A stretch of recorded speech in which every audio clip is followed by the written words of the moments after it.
irmãos, neste momento, para a nossa edificação, abramos a palavra de Deus na Epístola de Paulo aos Filipenses, capítulo 1, e nós faremos a leitura hoje dos versos 19 ao verso 26, dando sequência à nossa série de mensagens nesta carta de Paulo.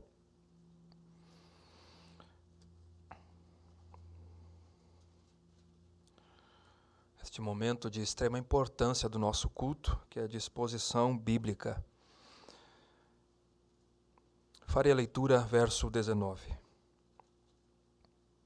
Porque estou certo de que isto mesmo, pela vossa súplica e pela provisão do Espírito de Jesus Cristo, me redundará em libertação, segundo a minha ardente expectativa e esperança, de que em nada serei envergonhado.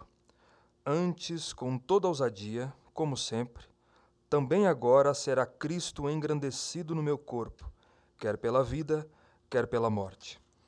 Porquanto para mim o viver é Cristo, e o morrer é lucro. Entretanto, se o viver na carne traz fruto para o meu trabalho, já não sei o que hei de escolher. Ora, de um ou outro lado, estou constrangido, tendo desejo de partir e estar com Cristo, que é incomparavelmente melhor. Mas por vossa causa é mais necessário permanecer na carne. E convencido disto, estou certo de que ficarei e permanecerei com todos vós, para o vosso progresso e gozo na fé, a fim de que aumente, quanto a mim, o motivo de vos gloriardes em Cristo Jesus, pela minha presença de novo convosco. Até aqui, a leitura da Palavra de Deus. Pedimos iluminação ao Espírito Santo de Deus nessa hora, queridos.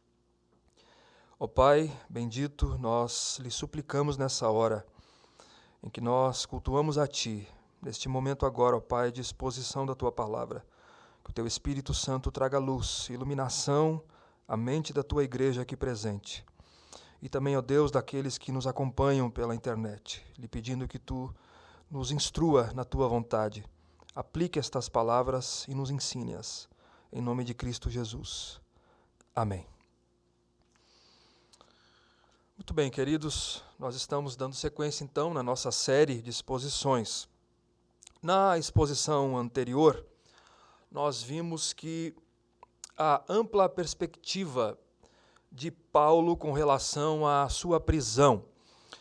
Paulo informou aos filipenses de que, longe de parecer um retrocesso na sua missão de apóstolo dos gentios e pregador do evangelho, a sua prisão, ela era, na verdade, um êxito de Deus, proveniente da vontade de Deus. Paulo havia informado a igreja que a sua prisão, na verdade, contribuiria para o progresso do evangelho. E estas palavras, então, confortariam os cristãos filipenses, que provavelmente estavam preocupados com o apóstolo Paulo, tanto com o bem-estar do seu apóstolo, quanto também com o progresso missionário, com o avanço do evangelho, do qual eles eram cooperadores e do qual eles eram intercessores. Mas que, de acordo com os sábios planos de Deus, as algemas de Paulo eram um progresso para o evangelho. E Paulo apresenta os argumentos da sua perspectiva, de que a sua prisão abria porta para o avanço do evangelho em diversas frentes. A primeira que ele diz é a toda a guarda pretoriana, aqueles soldados de elite do imperador de Roma. Segundo, de todos os demais, pessoas que os visitavam, nós vimos isso em Atos capítulo 28, e pessoas ligadas ao pretório, servos, oficiais. E também os cristãos haviam sido estimulados pelo Senhor a anunciar o evangelho com mais coragem, em virtude da sua prisão. E, por último, mesmo aqueles líderes, alguns líderes e talvez pessoas destacadas na igreja de Roma, que começaram a anunciar o evangelho mesmo por motivos pecaminosos contra Paulo ou por rivalidade, mesmo assim, no final, diz Paulo, o evangelho estava sendo anunciado. E porque Cristo estava sendo anunciado, então eu me regozijo, diz o apóstolo Paulo. Na exposição de hoje, nesta passagem que nós lemos, Paulo revela aos filipenses a sua perspectiva quanto ao futuro. Ele já havia dito que a sua prisão contribuiria para o progresso do Evangelho, contemplando a sua prisão. Agora, a partir dela, ele vai dizer aqui qual é a sua expectativa quanto ao que lhe aconteceria a partir do seu julgamento. E é isso que nós temos que lembrar. O ponto aqui é o seguinte. Nós temos que lembrar que Paulo aqui está preso, ele está sob custódia, algemado a um daqueles soldados de elite da guarda pretoriana, aguardando o julgamento do imperador de Roma, que ele havia apelado lá de Cesareia. Ele poderia tanto ser absolvido, o que seria uma alegria para os filipenses, para a igreja, como também ele poderia ser condenado e sentenciado à morte. Era uma possibilidade. Então, olhando para o seu julgamento que se aproximava, ele escreve aos filipenses a respeito da sua perspectiva quanto a isso. O que ele espera? Qual é a expectativa dele quanto a isso e quanto ao futuro? O que nós veremos hoje aqui é um apóstolo, é um exemplo de Paulo em como render glória a Cristo. Como render glória a Cristo, seja em sua vida ou seja na sua morte. Cristo é engrandecido de qualquer forma. Cristo será engrandecido. E assim, Paulo acaba encorajando os filipenses a viverem da mesma maneira. Cristo sendo engrandecido de qualquer forma. O viver é Cristo e o morrer é lucro. Nós veremos isso na estrutura aqui de hoje. A perspectiva de Paulo quanto ao seu futuro, então, dos versos 19 ao 26. Eu vou por partes aqui para ficar didaticamente mais compreensível. Então, alguns pontos eu tenho aqui. Primeiro, a primeira perspectiva de Paulo no verso 19. Diz aí, Paulo esperava ser liberto da prisão. Essa era uma esperança e uma perspectiva de Paulo. Ele esperava ser livre. Veja aí no verso 19. Porque estou certo de que isto mesmo, pela vossa súplica e pela provisão do Espírito de Jesus Cristo, me redundará em libertação. Esta é a expectativa de Paulo. A palavra traduzida aqui como libertação, que ele diz, me redundará em libertação, é utilizada diversas vezes no Novo Testamento e sob diversos contextos, seja fisicamente falando ou espiritualmente, como salvação. É a palavra sotéria, né? Nesse contexto aqui, ele é utilizada por Paulo, mostrando que ele esperava ser absolvido em seu julgamento diante do imperador e ser livre da prisão. Ele esperava isso. E Paulo expressa essa confiança aqui pelo modo como Deus agiria nessa situação, de que a sua liberdade ela se daria por meio de duas agências. Veja aí que ele diz: eu estou certo de que me redundará em libertação, mas a primeira agência, a agência humana, pela vossa súplica, ele diz isso, pela vossa súplica. Ou seja, pelas orações da igreja de Filipos, Paulo está certo que a igreja mantinha orações por ele, oravam por ele, e que através das suas orações Deus haveria de libertá-lo. Ele tinha essa expectativa. E segundo, ele diz aqui, pela provisão do Espírito de Jesus Cristo, que é uma agência divina, por assim dizer. Aqui, provisão pode ser traduzido como ajuda do Espírito, auxílio do Espírito ou socorro do Espírito. O que nós podemos entender de duas formas, de duas maneiras aqui. Primeiro, a palavra Almeida Revista e Corrigida, nós utilizamos aqui a Almeida Revista e Atualizada. A corrigida, ela traduz como socorro, que é uma tradução, ela utiliza-se de uma tradução mais literal do texto antigo, do texto grego. E o que significa esse socorro aqui? Originalmente era um homem rico, ou um dirigente que pagava todas as despesas de um coral ou de uma peça de drama grego ou de uma companhia de dança. Então essa pessoa provia todos os recursos de qualquer tipo. Era uma provisão de recursos. Um tempo mais tarde ou depois começou a significar provisão de recursos que supririam necessidades de alguém. Então o que Paulo estaria dizendo aqui, essa é uma maneira de entender, é que ele esperava receber a provisão do Espírito de Cristo, do Espírito Santo, que é o próprio poder de Cristo, que traria liberdade a ele, mas como resposta das orações da igreja. como resposta das orações dos filipenses. Significaria então que as orações da igreja gerariam socorro do Espírito, e isso redundaria em libertação. Essa é uma possibilidade bem plausível. Alguns acham que esse termo aqui, pela provisão do Espírito de Cristo, e juntamente com a súplica da igreja redundará em libertação, é que Paulo estivesse relembrando as orientações de Jesus aos seus discípulos no seu sermão escatológico de Marcos, capítulo 13, com respeito às perseguições, no chamado princípio das dores, que sobreviriam sobre eles. Quando Jesus disse, quando vocês estiverem diante das autoridades, vocês não fiquem preocupados com o que haverão de dizer, mas o Espírito Santo, ele lhes concederá o que vocês haverão de dizer. Ele daria isso a vocês. Então, o que Paulo estaria dizendo é que o Espírito Santo, ele conduziria Paulo nas suas palavras diante do imperador, porque ele chegaria diante do imperador. Então, o Espírito iria prover, iria auxiliá-lo, iria ajudá-lo no que ele deveria dizer na sua defesa.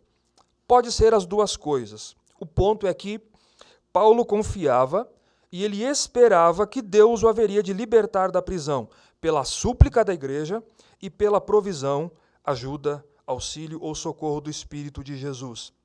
Quer como resposta das orações da igreja, ou como ajuda, direção, auxílio, guia das suas palavras em sua defesa diante do imperador. Paulo diz, isso me redundará em libertação. Esse é o primeiro ponto de Paulo da sua perspectiva.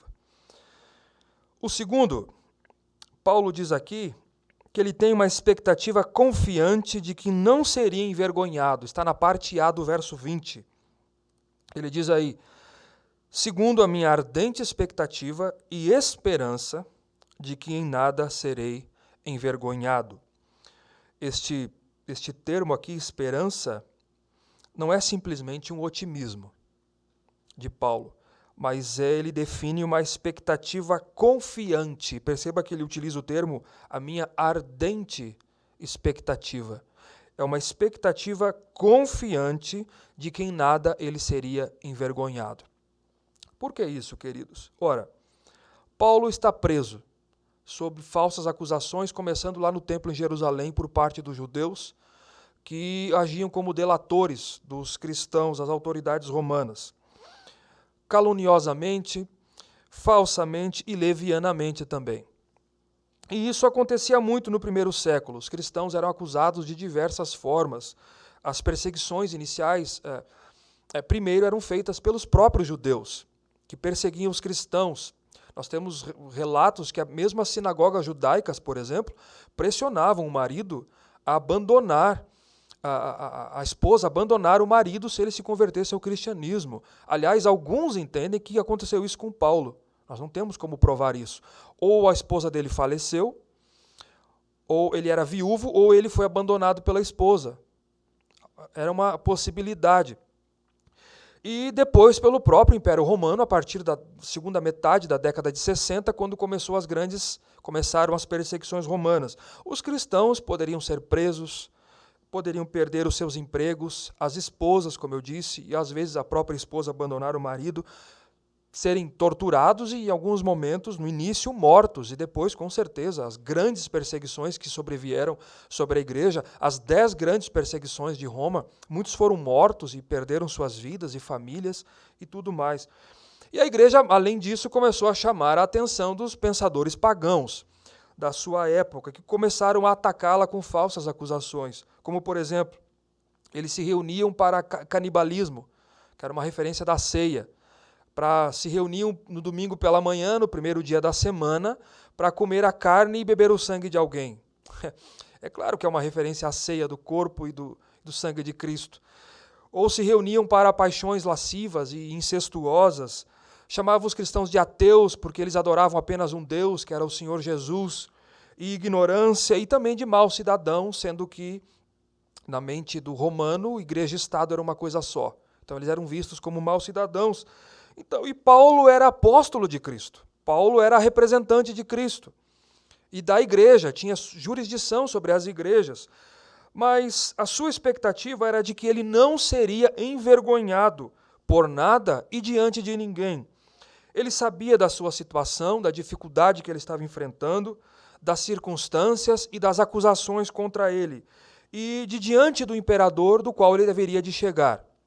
Paulo sabia disso, então ele precisava do socorro do Espírito, da provisão do Espírito, para não vacilar, para ter forças, para continuar em coragem, para ser auxiliado por Deus, para ter coragem por meio do Espírito de Cristo, para que Cristo então fosse glorificado na sua vida e não fosse envergonhado, que é o que ele vai dizer no ponto seguinte.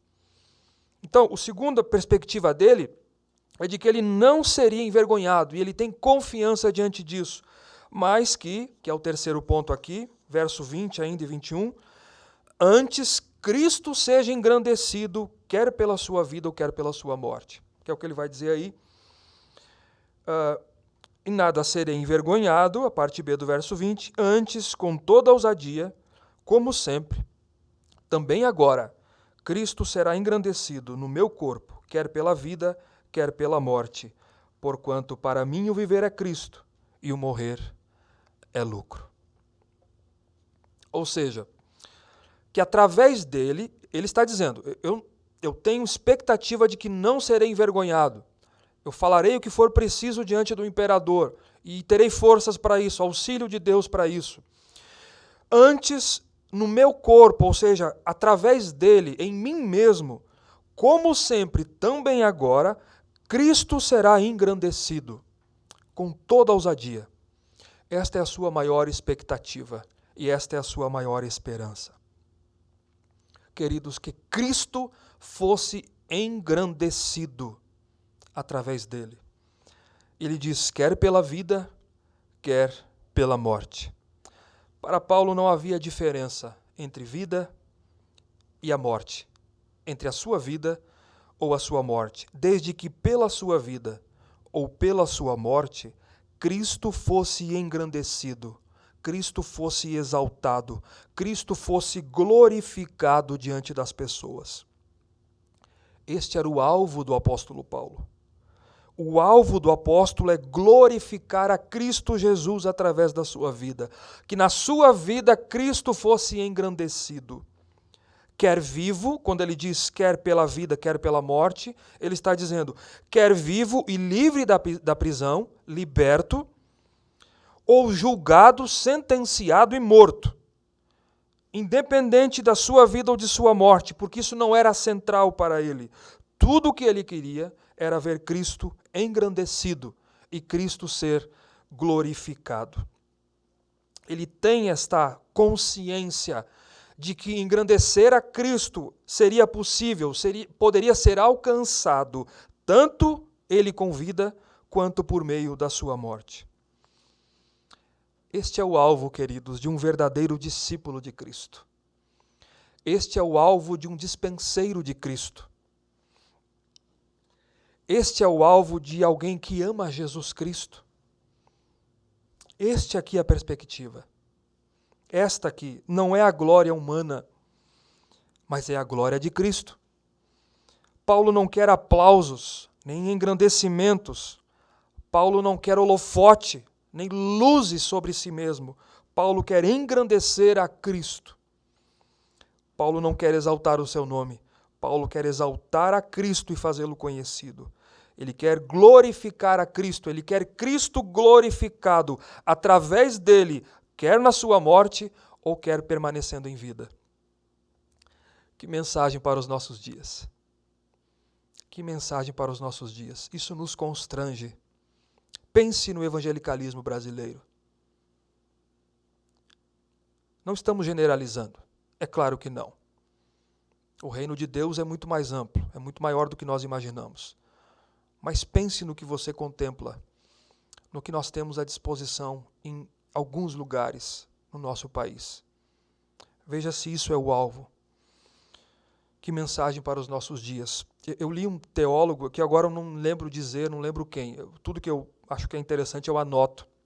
Talvez vocês até saibam aqui, mas eu não lembro quem disse, mas eu achei interessantíssimo e infelizmente eu não posso discordar. Eu gostaria de discordar, mas eu não posso. Ele disse assim, abre aspas, a igreja brasileira hoje talvez seja, ou deveria ser, o maior campo missionário do Brasil. Não porque estão plantando igrejas no Brasil nesse sentido, mas alvo das missões. Deveria ser o maior campo missionário do Brasil. Por quê? Porque ela precisa ouvir e aprender o Evangelho. Ela precisa ouvir e ela precisa aprender o Evangelho. Então Paulo conclui, verso 21. Porquanto para mim o viver é Cristo e o morrer é lucro.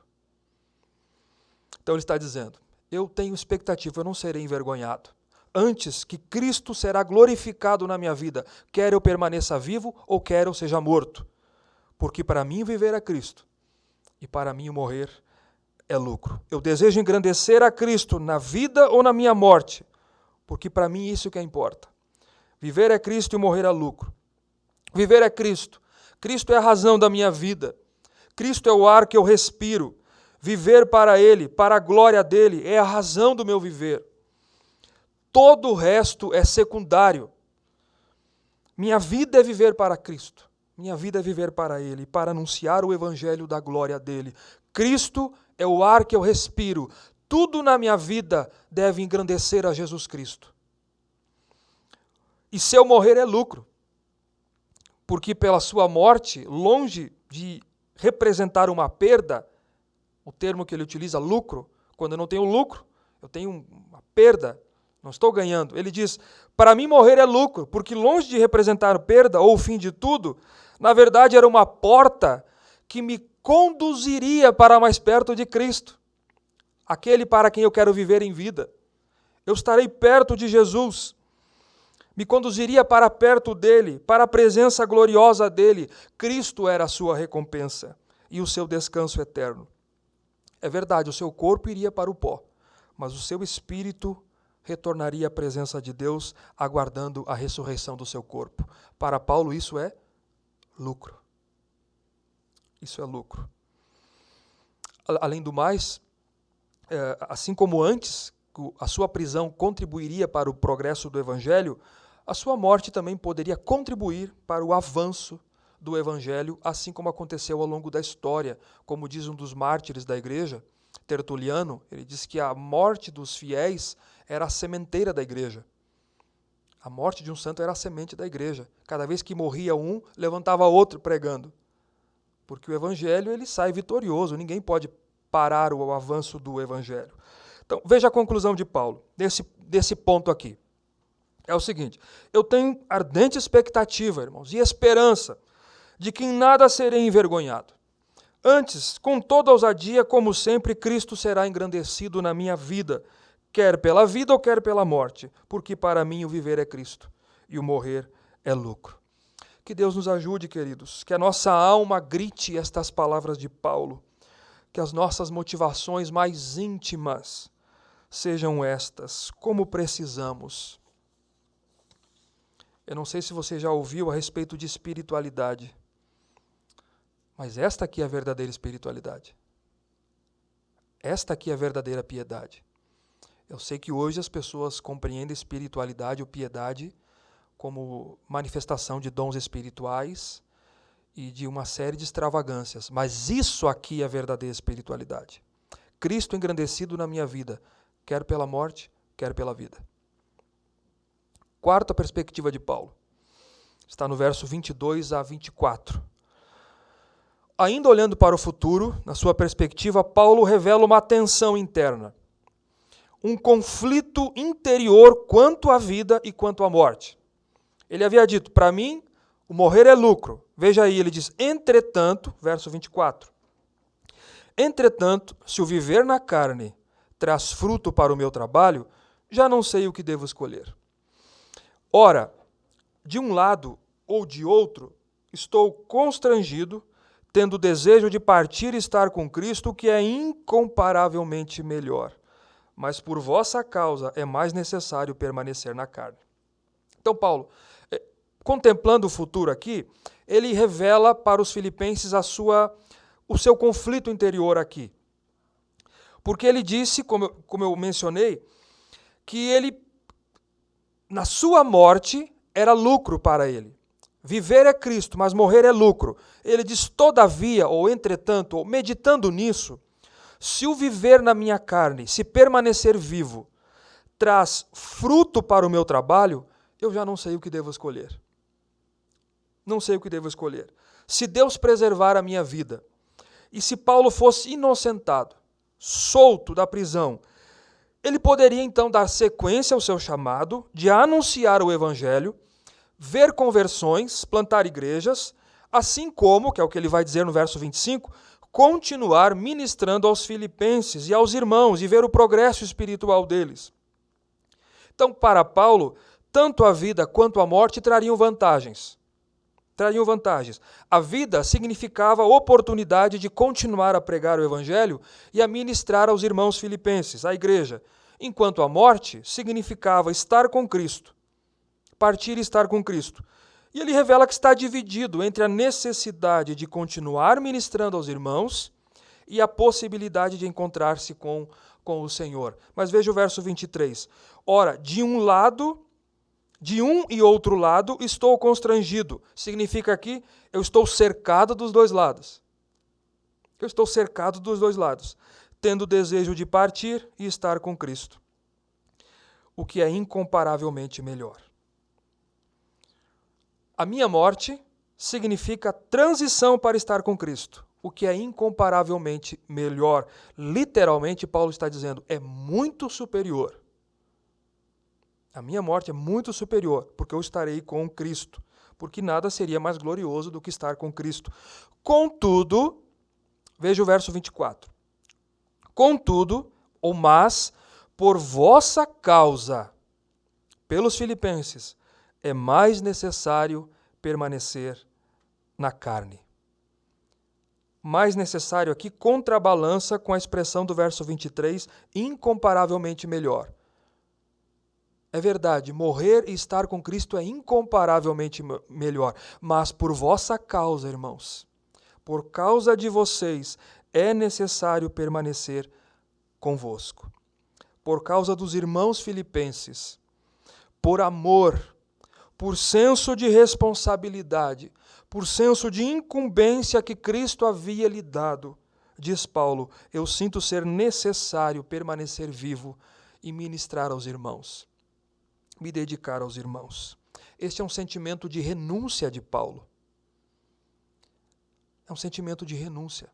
Para mim, viver é Cristo, e o morrer é lucro, estarei com meu Senhor. Isso é incomparavelmente melhor. Mas pensando em vocês, por causa da igreja, por causa do amor a vocês, eu renuncio a mim mesmo e eu sinto a necessidade de permanecer na carne, porque dessa forma eu estarei ministrando convosco, eu estarei com vocês, eu estarei ministrando a vocês.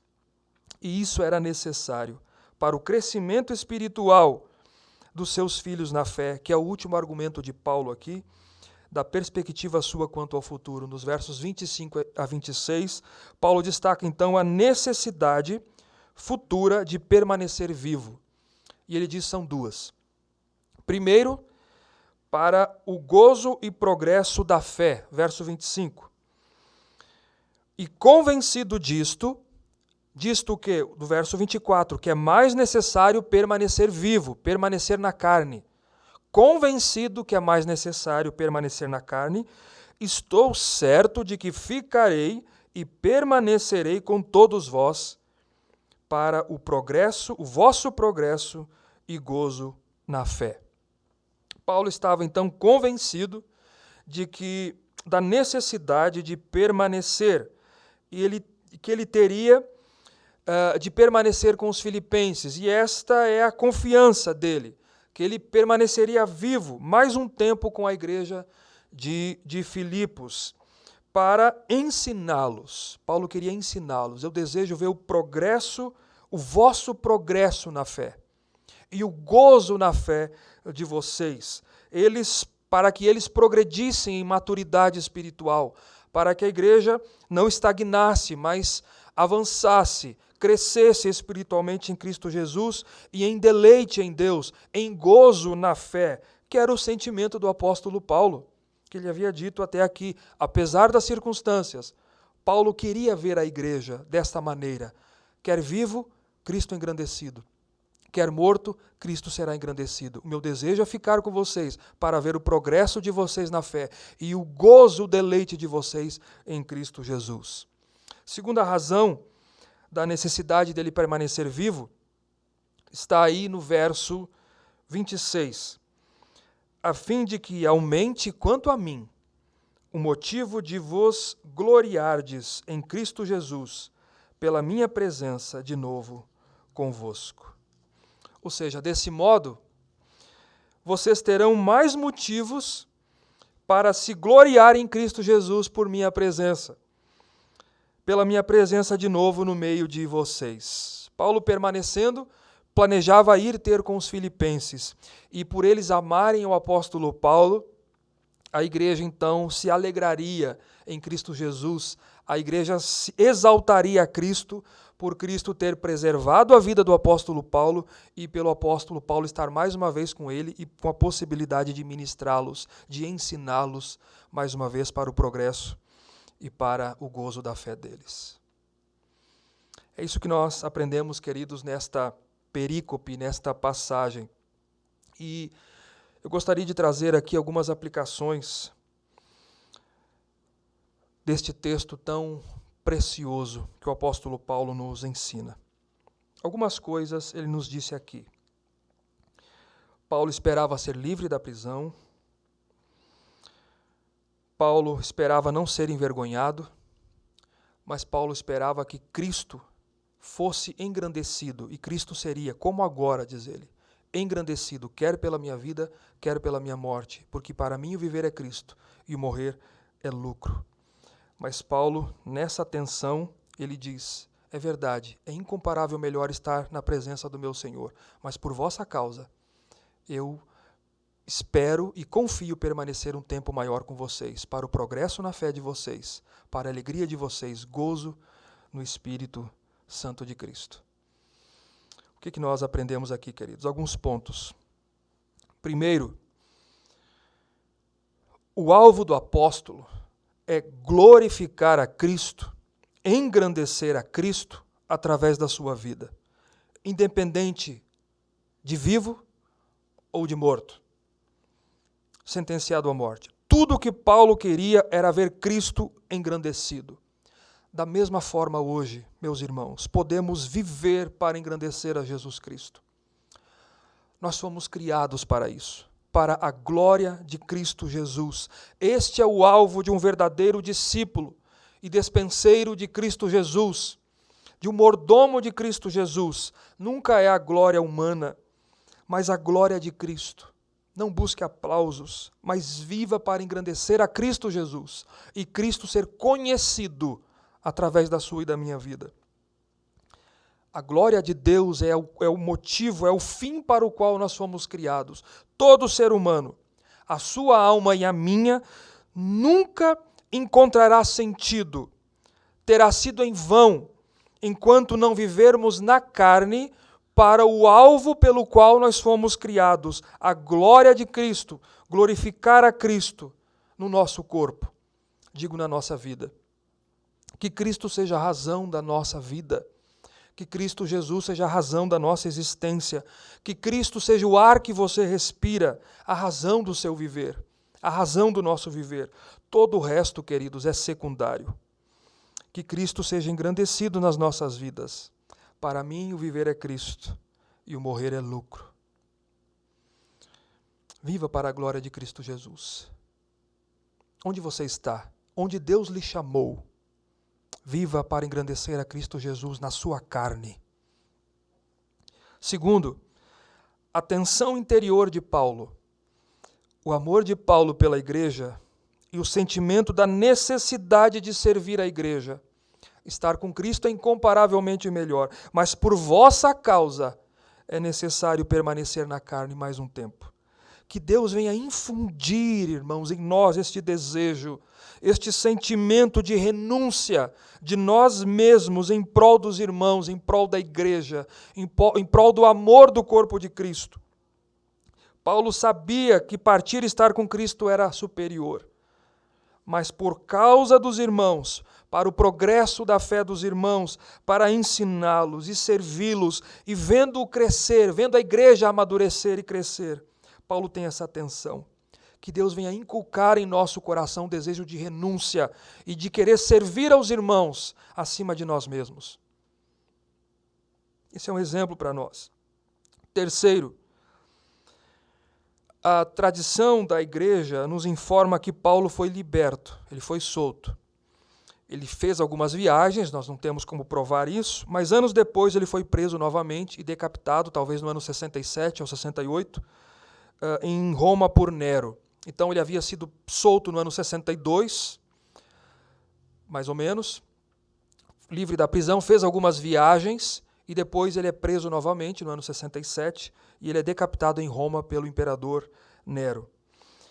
Mas nunca se esqueça de algo, que Deus tem os seus caminhos e Deus tem os seus planos. Paulo foi liberto para um propósito. Deus age nesse mundo, queridos, de diversas maneiras que nem sempre compreendemos. Nós temos que ficar atentos a isso. Mas Deus sempre ouve as orações da igreja. E Deus sempre age no meio do seu povo pela provisão do Espírito e pelo auxílio, pelo socorro do Espírito. Deus ouve o seu povo, Deus age no meio do seu povo e Deus tem os seus caminhos para tratar com o seu povo, para o amadurecimento do seu povo e para o progresso do Evangelho. Atentemos para isso, Deus tem os seus caminhos. E por último, para nós encerrarmos, Paulo não temia o futuro. Está claro isso aqui, né? Paulo não temia o futuro ou a morte, porque ele está em Cristo. Paulo está em Cristo Jesus. O viver era Cristo e a morte significava uma transição deste mundo para estar com Cristo, a quem ele amava e a quem ele dedicava a sua vida. E não significava permanecer na sepultura para Paulo. Isso eu gostaria de lembrá-los, particularmente neste período de pandemia que se estende há mais de ano. Passou de um ano já. Quando o cristão morre, imediatamente ele vai a um lugar chamado paraíso, ou seio de Abraão, para estar com Cristo, juntamente com aqueles que já morreram, que estão no lugar de descanso, desfrutando do descanso e do gozo indizível na presença de Cristo Jesus. Foi isso que Jesus disse àquele malfeitor na cruz: hoje mesmo estarás comigo no paraíso. Não há outro lugar para aqueles que estão em Cristo Jesus, imediatamente após a sua morte, é estar com Cristo. Foi isso que Paulo disse.